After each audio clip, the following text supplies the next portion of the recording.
AIMIM नेता असदुद्दीन ओवैसी ने CM योगी के बयान पर पलटवार करते हुए इतिहास पढ़ने की नसीहत दी। सीएम योगी ने रविवार को कहा था कि अगर बीजेपी तेलंगाना में जीत कर आई तो ओवैसी को प्रदेश से भागना पड़ेगा। योगी के इस बयान पर एतराज जताते हुए ओवैसी ने कहा कि ये मुल्क उनका भी है और उनके अब्बा का भी है, लेकिन बात यही खत्म नहीं हुई और तेलंगाना की चुनावी बिसात पर यह मुद्दा गर्मा गया।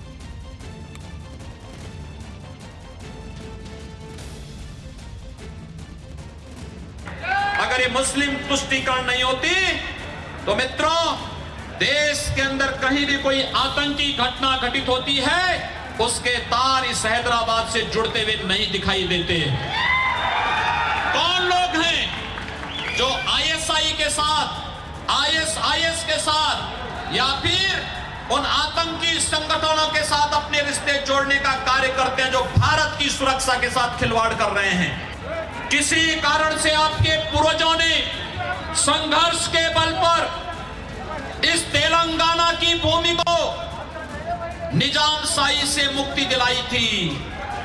मित्रों, निजामशाही से मुक्ति के दिवस को उल्लास के साथ इस तेलंगाना में मनाया जाना चाहिए। ये हमारे लिए गौरव की बात होनी चाहिए कि हमने निजामशाही से मुक्ति पाकर के भारत गणराज्य का अंग बन करके भारत के योग्य नागरिक के रूप में हम पूरे देश के अंदर अपनी यात्रा को निर्विघ्न पूरा कर सकते हैं। ये हमारे लिए गौरव की बात होनी चाहिए। हम सब भारतवासी हैं, भारत माता की संतानें हैं, लेकिन इस सब के बावजूद यहां पर कांग्रेस, टीआरएस आपके निजामशाही से मुक्ति के दिवस को उस दिवस के रूप में नहीं मनाना चाहती, क्योंकि इन्हें वोट बैंक का खतरा, उनका वोट बैंक इससे गड़बड़ाता है। उन्हें भय है कि अगर वह आपके स्वाभिमान और सम्मान के दिवस को मनाएंगे तो कहीं ऐसा न हो कि उनका मुस्लिम वोट बैंक खिसक जाए, और मुस्लिम वोट बैंक के भय से वे लोग आपके सम्मान दिवस को भी नहीं मनाना चाहते। लेकिन भारतीय जनता पार्टी आपको इस बात के लिए आश्वस्त करती है कि जैसे भारतीय जनता पार्टी ने देश के वर्तमान गणराज्य के शिल्पी सरदार वल्लभ भाई पटेल का देश और दुनिया का सबसे बड़ा स्मारक सरदार सरोवर के तट पर बनाने का कार्य किया है, उसी तर्ज पर निजामशाही से मुक्ति का अभियान का कार्यक्रम और उस दिवस को मनाने का कार्यक्रम यहां पर होना चाहिए। यह भारतीय जनता पार्टी का संकल्प है। मेरा यह मानना है कि जो लोग यहां पर चुनौती देते हैं कि बगैर हमारे कोई सरकारें बनेंगी नहीं, और जो लोग इस बात को कहते हैं कि कोई भी सरकार बने लेकिन वे हमारे पास घुटने टेकेंगे, इन सबको निजाम की तर्ज पर भागने के लिए मजबूर होना पड़ेगा। और यही अपील करने के लिए हम लोग आपसे कहने के लिए आए हैं।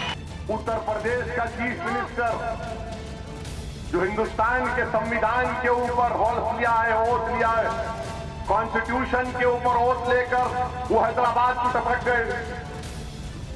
बेचारे उत्तर प्रदेश के चीफ मिनिस्टर कह रहे हैं कि अगर तेलंगाना में बीजेपी की गवर्नमेंट बनेगी तो ओवैसी को भगा देंगे, जिस तरह निजाम को भगाए थे। मैं इनको ये पूछ रहा हूं, ये भगाना, ये भगोड़ों की बात तुम कब से कर रहे हैं? भगा देंगे? ये मुल्क आपका है, मेरा नहीं है चीफ मिनिस्टर उत्तर प्रदेश। ये मुल्क आपका है, आपकी जाती प्रॉपर्टी है, मेरा नहीं है। क्या बीजेपी के खिलाफ बोलना, क्या मोदी के खिलाफ बोलना, उसकी पॉलिसीज को क्रिटिसाइज करना, आरएसएस के खिलाफ बोलना, योगी की नाअहली पर बोलना, तो क्या मुल्क से भगा देंगे? नहीं, बीजेपी अगर पावर में आई तो ओवैसी को निजाम की तरह भगा देंगे। सबसे पहली बात, आप तारीख को जानते ही नहीं है, हिस्ट्री में जीरो है आप। अगर पढ़ना नहीं आता, थम्स अप है तो पढ़ने वाले को पूछो। अगर आप थम्स अप है, मुझे मालूम है, अगर आप पढ़ते तो मालूम होता कि निजाम हैदराबाद छोड़ के नहीं गए, राज प्रमुख उनको बनाया गया था। मीर उस्मान अली खान को राज प्रमुख बनाया गया था, और जब चीन से जंग हुई तो यही निजाम ने अपना सोना पेश किया। आप निजाम को कह रहे, निजाम नहीं भागा भाई। अगर आप चलने तैयार हैं तो खबर पे जाके 2 फूल डाल के आएंगे, चलो मेरे साथ। चलते आप जाके बोले मैं इसका नाम बदल दूं क्या? खबर नाम बदल देता हूं इसका, टफर कर कुछ करो। निजाम भाग गए। मंजलिस, अब मंजलिस ग्रुप नहीं, अब ओवैसी को भगा देंगे। मेरे भाई याद रखो, जब हिंदुस्तान आजाद हुआ, हैदराबाद दखन वतन अजीज का हिस्सा बना, वो हमारे लिए खुशी का दिन था। हम फख्र करते हैं अपने आप को हिंदुस्तानी बोलते हुए। मगर आप ये कह रहे हैं कि ओवैसी को भगा देंगे, ये बीजेपी की ज़हनियत है, ये नरेंद्र मोदी की ज़हनियत है, ये योगी नहीं नरेंद्र मोदी की जबान है। नरेंद्र मोदी की सोच को योगी बयान कर रहा है। निजाम की तरह ओवैसी को भगाऊंगा? अरे तू क्या, तेरी हैसियत क्या, तेरी दिशा क्या? तेरे जैसे 56 आए चले गए।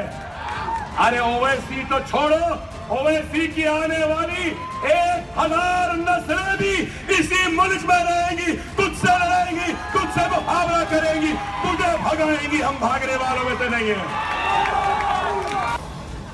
सबसे रिच पार्टी, सबसे ज्यादा इनके मेंबर्स, सबसे ताकतवर इनका वजीर आजम, 19 रियासतों में चीफ मिनिस्टर, संघ परिवार इनके साथ, आरएसएस इनके साथ, विश्व हिंदू परिषद इनके साथ, बजरंग दल इनके साथ, इतना बड़ा ताकतवर, और वोट मांग रहा है, वोट मांग रहा है तो अकबर ओवैसी का खौफ दिखा के मजलिस का नाम लेकर।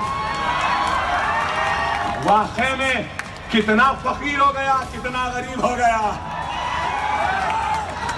और फिर पूछने वाले पूछते हैं मजलिस क्या करी?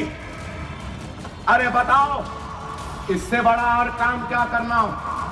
वक्त का वजीर आजम झुक रहा है, झुकने के लिए मजबूर है, तो वो जमात मजलिस इत्तेहादुल मुस्लिमीन है, वो इलाका हैदराबाद है, वो गयूर ये मुसलमान है, जिसके सामने चाय वाला भी झुकने के लिए मजबूर हो गया।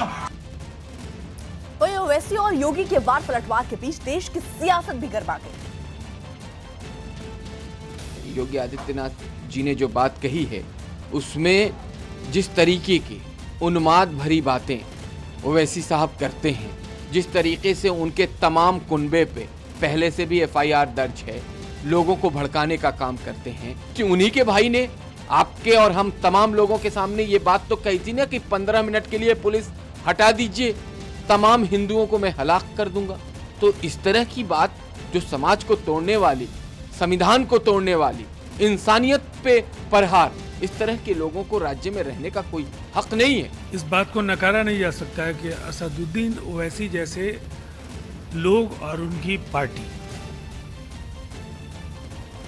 जिस तरह के रवैये के कारण जानी जाती है, वो कहीं से भी स्वस्थ राजनीति का हिस्सा नहीं है। लेकिन राजनीति में प्रतिस्पर्धा अपनी जगह पर है, लेकिन भाषाई मर्यादा का ख्याल सभी दलों को रखना चाहिए। मेरा ख्याल है ओवैसी साहब से कोई पैक्ट हुआ हुआ होता, शायद उन्हें दिल्ली बुलाना चाहते, तो दिल्ली पार्लियामेंट में तो आते चाहते हैं, वो चाहते ही होंगे कि उत्तर प्रदेश में आ जाएं ताकि उनको और फ़ायदा हो जाए, कहीं बिहार में आ जाएं ताकि उनको और फ़ायदा हो जाए।